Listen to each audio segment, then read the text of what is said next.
이번 시간에는 노인과 고령사회의 이해에 대해서 함께 공부하는 시간을 갖도록 하겠습니다. 강의의 김성철 교수입니다. 먼저 목차를 살펴보면 노인 관련 용어와 개념의 정의를 하겠고요.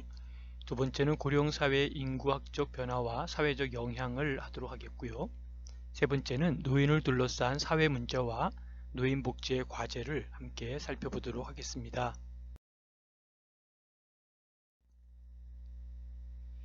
먼저 노인 관련 용어와 개념의 정의를 살펴보겠습니다. 노인 하면 어떤 것일까요? 나이가 들어서 신체, 그리고 정서 등 재반 기능이 저하된 사람을 노인이다 라고 보고 있죠. 또는 노년, 고령자, 선배 시민, 그리고 어르신 등 다양한 용어로 사용을 하고 있습니다. 더 나아가서는 노인이라는 노인은 나이 든 사람에 대한 일반적인 호칭이자 법률적인 용어로 사용되고 있겠습니다. 노년이나 시니어, 선배 시민, 그리고 고령자, 늙은 사람, 연장자, 연금 생활자 이런 식으로 불리움을 받고 있습니다. 1951년이죠. 미국 세인트루이스시에서 열린 제2회 국제노년학회의 간행물은 노인의 개념의 정의를 아래와 같이 정의하고 있습니다. 첫 번째는 환경의 변화에 적절히 적응할 수 있는 생체의 조직 기능이 감퇴되고 있는 사람이다 라고 보는 것이죠. 둘째는 생체의 자체 통합 능력이 감퇴되고 있는 사람이라고 보고요. 셋째는 생체의 전반적인 기관, 조직, 기능이 쇠퇴하고 있는 시기에 있는 사람이다 라고 보고 있습니다. 네 번째는 생체의 적응 능력이 제대로 활성화되지 않는 사람이라고 보고요. 다섯 번째는 생체 조직의 예비 능력이 감퇴함으로써 적응 능력이 떨어지는 사람이다 라고 보고 있습니다. 비렌이라고 하는 학자는 노인이란 생리적, 신체적, 노화 현상에 의한 심리적, 사회적 기능과 역할이 감퇴하고 있는 사람이다 라고 이야기하고 있습니다.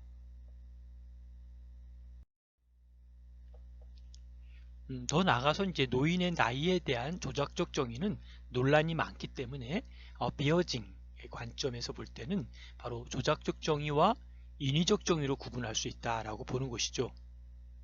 그래서 첫 번째 원력, 다시 말하면 이 달력의 나이는 어떻게 되고 있는가라고 볼 수 있는 것이죠. 그래서 이 원력상의 시간적인 경과에 따라서 일괄적으로 연령을 규정하는 것이 바로 원력의 나이다라고 보는 것입니다. 그래서 뉴가트는 55세에서 75세의 노인을 연소노인, young old라고 하는 것이죠. 그리고 75세 이상을 older old라고 해서 older old라고 해서 두 가지로 young old와 old old로 나누는 것을 보게 됩니다. 브로디라고 하는 학자는 60세에서 64세 이것을 연소노인이라고 하고 65세에서 74세를 중고령노인 미들 올드라고 그러죠. 또는 75세 이상을 바로 고령노인이다 이렇게 이야기하고 있습니다. 또 에츄리라고 하는 학자는 뭐라고 하냐면 60세에서 74세를 연소노인, 그리고 75세에서 84세까지를 중고령노인, 그리고 85세 이상을 고령노인이다 이렇게 칭하고 있습니다. 미국 사회복지사협회는 55세에서 64세를 연소노인, 그리고 65세에서 74세 노인을 74세까지를 노인 그냥 올드로 보고요. 75세에서 84세를 고령노인으로 보고 85세 이상을 초고령노인으로 칭하고 있습니다. 외국의 학계에서는 74세 이하를 연소노인, 그리고 75세에서 84세까지를 고령의 노인, 그리고 85세 이상을 초고령노인으로 칭하고 있는 것을 보게 됩니다. 자, 그렇다면 원력이라고 하는 것은 달력의 나이라고 볼 수 있죠. 그래서 원력상의 시간 경과에 따라 일괄적으로 연령을 규정하는 것이 바로 원력의 나이다 라고 보는 것이죠. 그래서 국내에서는 50에서 64세를 준고령자, 그리고 65세 이상 고령자, 또는 60세에서 69세를 연소노인, 그리고 70에서 75세를 중고령노인으로 보고 있는 것이죠. 그리고 75세에서 84세를 고령노인이고 84세 이상을 초고령노인을 바로 한국보건사회연구원에서 정의하고 있습니다. 다음은 생물학적인 나이를 보면은 신체의 기관과 체계의 구조 및 기능의 시간에 따른 변화로 노인 연령을 규정하고 있습니다. 그래서 40대를 초로, 그 다음에 50대를 중로, 60대를 기로 이렇게 나누는 것을 보게 됩니다. 다음은 심리적 나이를 살펴볼 필요가 있는데요. 바로 시간의 경과에 따라 나타나는 정신기능이나 더 나아가서는 정신적 구조의 변화에 따른 나이를 의미하고 있다라고 보는 것이죠. 그래서 성격과 심리적 성숙도를 나타내는 연령이다라고 보고 있습니다. 그래서 노인은 시기적으로 정신적으로 쇠약한 수준에 있는 사람으로 규정하고 있다라고 볼 수 있습니다.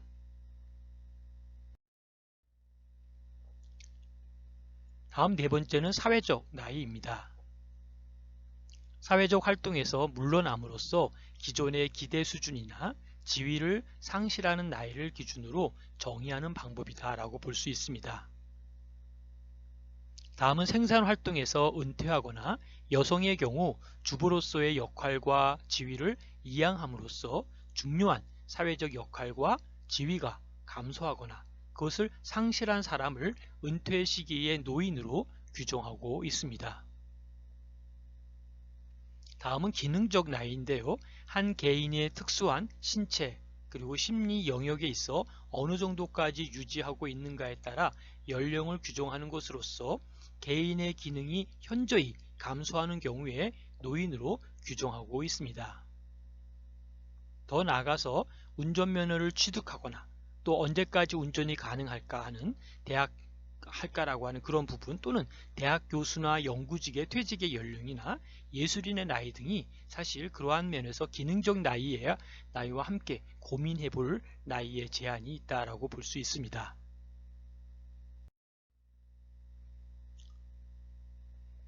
다음은 자각에 의한 나이인데요. 개인 스스로 판단하여 내리는 연령이라고 볼 수 있겠고요. 스스로 노인이라고 생각하는 사람을 노인으로 규정할 수 있다라고 보는 것이죠. 더 나아가서는 객관성이 결여되어서 보편적 정의로 받아들인다는 것은 불가능하다라고 볼 수 있습니다.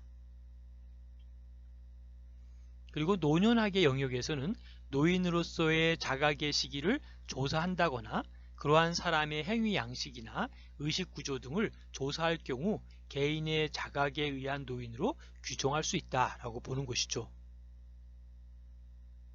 다음은 법제에 의한 나이입니다. 그래서 행정 업무나 혹은 복지 정책의 노인은 모두가 법제에 의한 연령의 구분에 의해서 결정할 수 있다라고 볼 수 있습니다.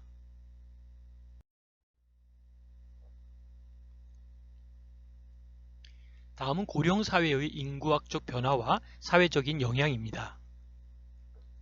우리나라는 2000년대에 이미 65세 이상의 노인 인구가 전체 인구의 7.2%로 고령화 사회로 진입을 하게 됐죠.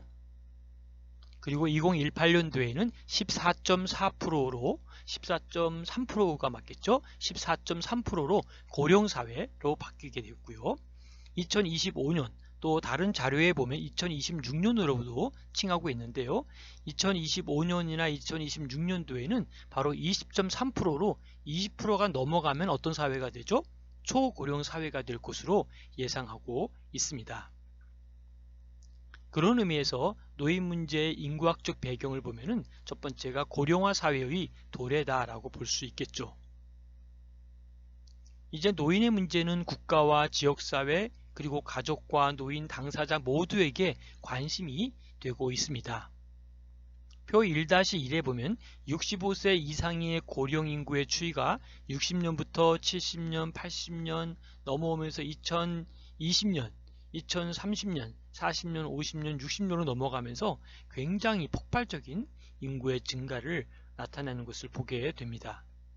구성비로 보면은 1960년대 2.9%였던 65세의 퍼센트가 2026년이죠. 2026년 넘어서 2060년대에 가면은 43.9, 44%, 45%가 바로 이런 65세 이상의 고령 인구의 추이를 나타내는 것을 표로 볼 수가 있습니다. 그런 의미에서 이제 노인 문제 인구학적 배경의 고령 사회의 도래라고 말씀을 드렸는데요. 표에서 나오는 것처럼 총인구와 성장률, 인구의 구성을 살펴보면 총 인구의 2030년도의 자료와 함께 피크를 나타내게 되죠. 그 이후부터는 이제 점점점 하향세가 보이는 것을 또 보게 됩니다. 이러한 고령 사회의 도래가 된다는 것은 조금 2030년대가 피크가 되면서 인구가 점점 많아지는 거죠. 하지만 성장률을 보니까 2025년도가 0.03까지가 되다가 2030년쯤 되면은 마이너스로 성장이 되고 있습니다. 점점 마이너스의 퍼센트도 커지면서 0세에서 14세의 인구의 비율이 점점 감소되고 있는 것을 우리가 목격할 수가 있습니다. 구성비 같은 경우도 우리가 13세에서 64세까지도 구성비, 65세에서의 구성비 이렇게 퍼센테지로 나눈다면 사실 얼마 안 있어서 우리가 이런 고령사회의 도래를 피부로 와닿는 시간이 될 것이다 라고 볼 수 있습니다. 자, 그런 의미에서 이제 총 인구 중에서 노인 인구의 비율이 증대하는 현상을 우리는 인구의 고령화다라고 볼 수 있는데요. 우리나라 65세 이상 고령 인구는 2000년을 기점으로 총 인구의 7%를 상회하면서 본격적인 고령 사회에 돌입한 것을 볼 수 있습니다. 그래서 2025년도에는 15.7%가 되어서 드디어 고령 사회에 진입한 것을 우리가 피부로 느낄 수가 있습니다. 그래서 인구의 고령화에 대한 부분 보면 연도별 노인 인구와 구성비의 부양자 수를 많이 살펴보면 20부터 2030, 40, 50, 60, 2067까지의 자료를 보면 점점 우리가 고령사회로 급히 탈바꿈해 가는 것을 여실히 느낄 수 있고 인구의 비율도 바로 이러한 퍼센티지로 새롭게 바뀌는 것을 보게 됩니다. 자, 그렇다면 우리나라의 고령화의 지수는 굉장히 빠른 속도로 증가되고 있는데요. 2020년도에는 129.0 그렇죠? 그 다음에 2023년도에는 259.6 2067년도에는 574.5로 바로 유소년 인구 100명당 고령 인구가 거의 574명이 되고 있다라고 하는 퍼센티지를 우리가 확인할 수가 있습니다. 그래서 고령화가 매우 높게 진전될 것으로 전망하고 있고요. 표에서 보면은 우리나라의 고령화는 아직 선진국 수준에 이르지 못하고 있으나 2020년도로 넘어가면서부터 129.0으로 증가할 수고 있고 증가되고 있다라고 볼 수 있죠. 이것이 바로 유럽의 고령화 지수와 비슷하게 될 것으로 볼 수 있겠고요. 외국의 노인 인구비와 고령화의 지수를 표 2015년도 기준으로 된 것을 살펴볼 필요가 있습니다. 여기에 보면 이제 한국과 오스트리아, 일본, 미국, 독일, 영국 이러한 식으로 점점 바뀌고 있죠. 고령화 지수가 아래 나와 있는 표처럼 105.1%, 오스트리아 75.0%, 그 다음 일본이 200%입니다. 200%. 굉장히 높죠.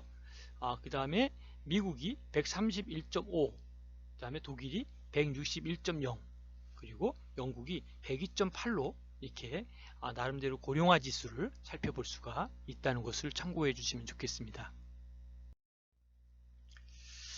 그런 의미에서 이제 인구의 연령 특성을 파악하는 한 방법으로 이 중위 연령이라고 하는 것을 우리가 사용하기도 하는데요. 이 중위 연령을 사용해서 우리 인구의 고령화가 어떻게 지금 발전해 가고 있는지 또 급속도로 변화되고 있는 것인지 이런 부분을 파악하면 좋을 것 같습니다. 그런 의미에서 이제 전체 인구를 나이 순으로 세웠을 때 중간에 서 있는 사람이 나이를 알아보는 방법으로 우리는 또 한 가지 정할 수 있다라고 하는 것이죠. 다음은 이제 인구 구조의 변화입니다. 스트럭처에 대한 체인징, 변화는 어떻게 바뀌고 있는가라고 하는 것도 우리가 살펴볼 필요가 있는데요. 우리가 이제 2017년도에는 우리나라 인구가 굉장히 빠르게 변화되면서 5천만 명을 넘은 것으로 우리가 파악이 되고 있죠. 그런 의미에서 우리나라의 총 인구는 2030년도에서부터 우리가 정점을 치닫고 있는 것을 기점으로 볼 수 있습니다. 그런 의미에서 이제 0세에서 14세의 인구와 14세에서 64세의 인구는 감소할 것이지만 65세 이상 인구와 구성비를 크게 나름대로 우리가 증가할 것으로 예상되지는 않는다라고 볼 수 있습니다. 그런 의미에서 이제 인구 구조의 변화를 가만히 살펴보면 우리나라의 인구 구조는 연령별로 보면은 15세 미만의 유소년 인구가 2020년도에 우리가 굉장히 빠른 속도로 바뀌어가는 것을 보게 되죠. 그래서 불과 3년 만에 엄청나게 또 바뀌는 것을 보게 됩니다. 그러니까 이러한 그 변화의 속도 속에서 빠르게 변화되고 있는데, 또 참고적으로 보면 그 구성비도 1.1% 줄어든 것을 볼 수 있습니다.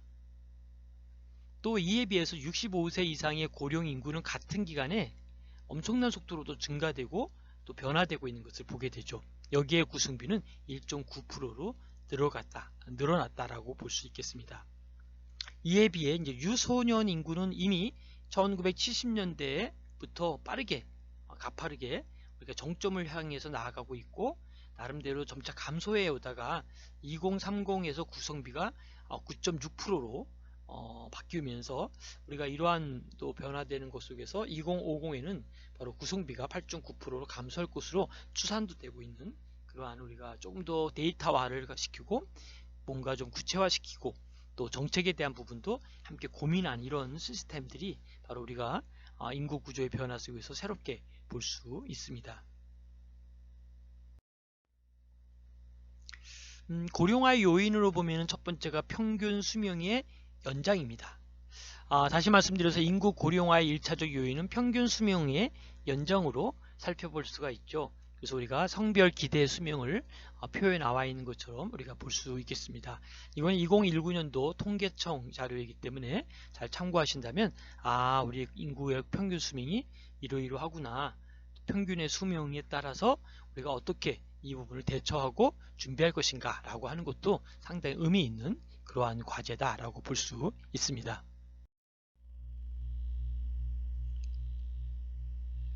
다음은 고령화의 요인 중에 평균 수명 연장과 연결돼서 살펴볼 때 현재 세계 최고의 장수 국가는 어디죠? 그렇죠, 일본입니다. 일본인의 평균 수명은 2015년도 기준으로 84세로 세계 1위를 차지하고 있습니다. 주요 국가별 기대 수명의 비교를 보면 한국과 미국, 프랑스, 영국, 독일, 일본의 도표로 참고해 주시면 좋겠습니다. 특별히 2015년부터 2020년도까지가 한국은 82.7세, 미국은 79.6세, 프랑스는 82.8세, 영국은 81.8세, 독일은 81.3세로 특별히 일본은 84세로 가장 초고령의 국가로 이렇게 나타나는 것을 우리가 살펴볼 수 있죠. 그런데 2065년부터 2070년으로 이렇게 거슬러서 미래를 예측해 보건데 한국이 90.1, 일본이 90.4, 우리가 대한민국 2위를 차지할 것으로 예견되고 있습니다. 이것도 2019년도 통계청 자료인데 여러분 참고해 주시면 좋겠습니다.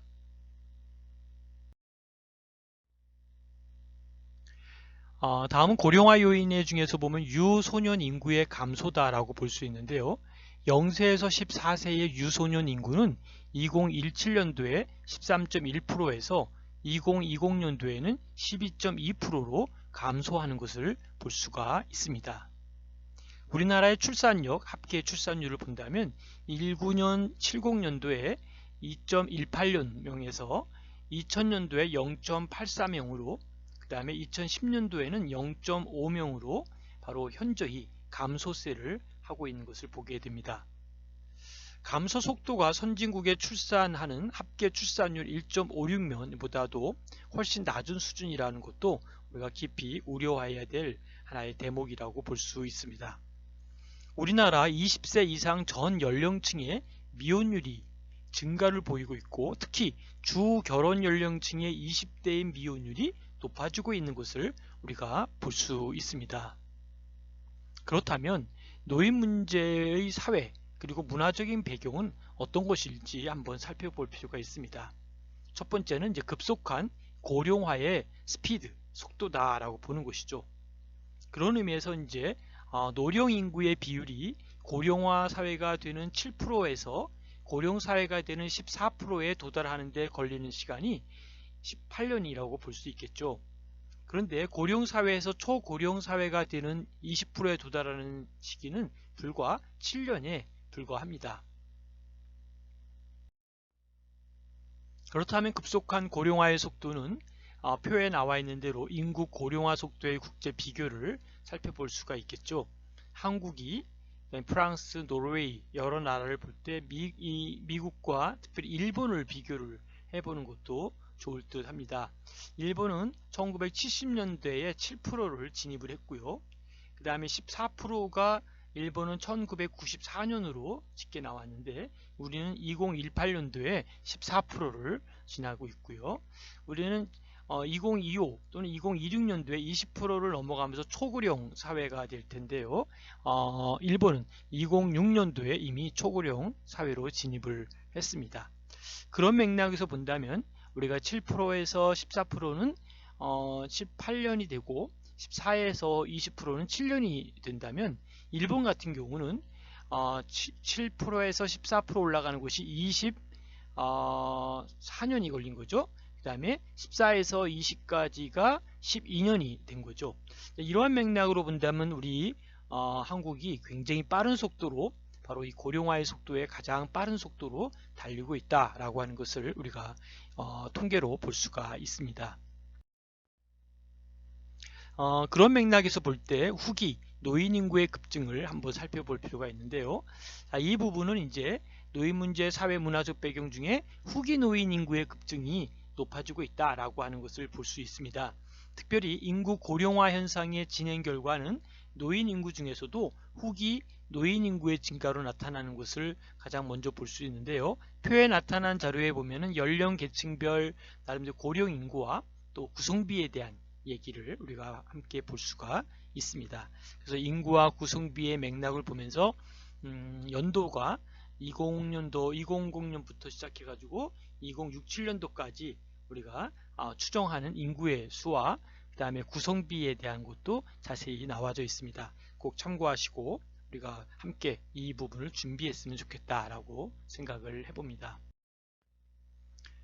다음은 이제 노령기의 연장이다라고 볼 수 있는데요. 바로 평균 수명의 연장과 출산 자녀 수의 감소로 개인 생활 주기에 있어서 자녀 양육을 끝낸 이후의 기간이 크게 늘어나고 있다라고 하는 것이죠. 그래서 이때를 우리는 자유로운 여생 기간 또는 노령 기간이다라고 볼 수 있는데요. 이런 노령 기간이 크게 연장될 것으로 보인다라고 볼 수 있습니다. 아까 표에서도 잠깐 보고 또 발표 중에서도 보았지만 중위 연령과 기대 수명을 우리가 함께 생각해 볼 필요가 있는데요. 이러한 중위 연령이 어디까지가 중위 연령이고 그 다음에 기대 수명은 어디까지가 우리 기대 수명으로 보아야 되는지 한번 나누어서 살펴볼 필요가 있다라고 보고 있습니다. 그래서 표에 나와 있는 2017년도부터 2067년도까지의 중위 연령에 대한 파악과 또 기대 수명에 대한 나름 이제 중위 과정에 대해서도 조금 더 보완하고 또 준비해서 함께 고민하면서 이 부분을 풀어갔으면 좋겠다라고 생각을 해봅니다. 특별히 고령 인구의 지역 간의 차이에서도 보면은 서울서부터 우리 제주도까지의 이러한 맥락을 볼 때 이 어떤 나름대로의 지역 간의 차이가 있음을 우리가 확인해 볼 수가 있죠. 특별히 전남 같은 경우는 굉장히 많은 차이를 차지하고 있고 또 이런 지역 간의 갈등의 가장 높은 비율 순위를 1위가 바로 전라남도입니다.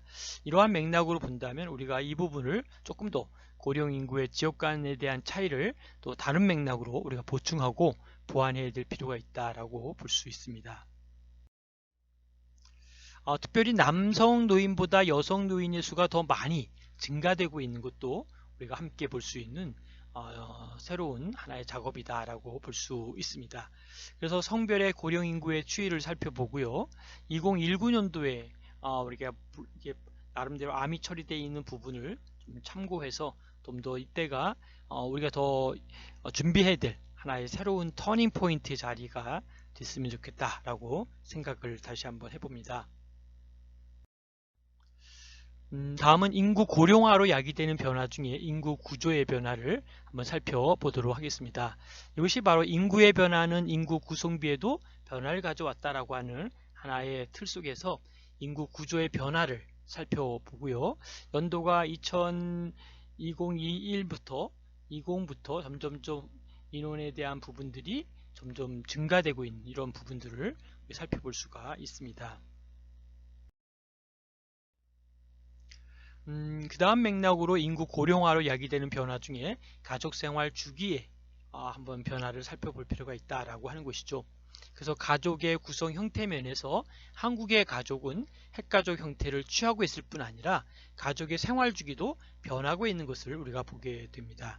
그래서 가족생활 주기는 결혼, 자녀 출산, 자녀 성장 및 출가, 은퇴와 결정적인 전환기를 겪으면서 동일한 순서 또는 단계를 거쳐서 나가고 있다라고 보는 것이죠. 그래서 가족의 형성기, 확대기, 축소기, 단축, 축소기가 단축되는 거죠. 그 다음에 확대, 축소 완료기 이렇게 모두 길어지고 있는 부분이다라는 것이죠. 그래서 카터와 맥골드릭이죠. 맥골드릭은 정상적인 가정이 갖는 보편적인 주기를 여러 8단계로 설명하는 것을 보게 됩니다. 다음은 노인에 대한 개념을 함께 공부했었고요. 용어에 대한 얘기를 함께 나누었습니다. 이러한 부분들을 통해서 좀 더 노인복지에 대한 새로운 시각과 준비가 되면 더욱더 바람직한 노인복지의 방향을 정할 수 있으리라 생각을 해봅니다. 경청해 주셔서 감사드리고요. 질문은 카톡에 남겨주시면 답변 드리도록 하겠습니다. 감사합니다.